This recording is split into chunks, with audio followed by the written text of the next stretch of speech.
আমরা সবাই সুন্নি হতে চাই, সুন্নত সুন্নত সুন্নত, কিন্তু স্বামী হওয়ারও সুন্নত আছে। এই সুন্নত কেউ চায় না, কারণ কঠিন। রাসূলুল্লাহ সাল্লাল্লাহু আলাইহি ওয়াসাল্লাম স্ত্রীরা রাসূলুল্লাহ রাগ করতেন, অনেক সময় খারাপ কথা বলেছেন, মহিলা ইমোশন আবেগে নবী সাল্লাল্লাহু আলাইহি ওয়াসাল্লাম কষ্ট পেয়েছেন, ব্যথা পেয়েছেন। একবার তো এত কষ্ট পেয়েছেন, মনের কষ্টে মসজিদে যেয়ে 4 মাস বসে থেকেছেন। কিন্তু কথার সময়ে কথার পিঠে গালি দিয়ে কথা কোনোদিন বলেননি। কেউ সুবহানাল্লাহ বলল না, কারণ এই সুন্নতটা আমাদের বিরুদ্ধে চলে গেল, ঠিক না? খুব কঠিন সুন্নত হয়ে গেল। টুপি পরা, পাগড়ি পরা, এগুলো তো সহজ সুন্নত, আসলে এগুলো মূল সুন্নত না।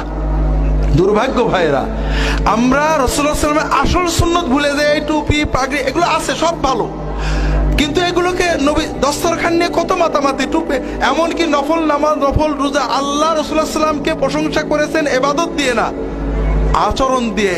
ইন্নাকা লাআলা খুলুকিন আযীম, আল্লাহ কোরআন নবীকে বলছেন নিশ্চয় আপনি মহান চরিত্র, অত্যন্ত মহান আচরণের অধিকারী।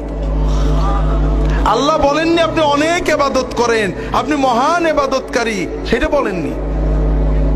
কারণ নবীজি সাল্লাল্লাহু আলাইহি ওয়াসাল্লামের সবচেয়ে মহান সুন্নত হলো তার আখলাক, তার আচরণ।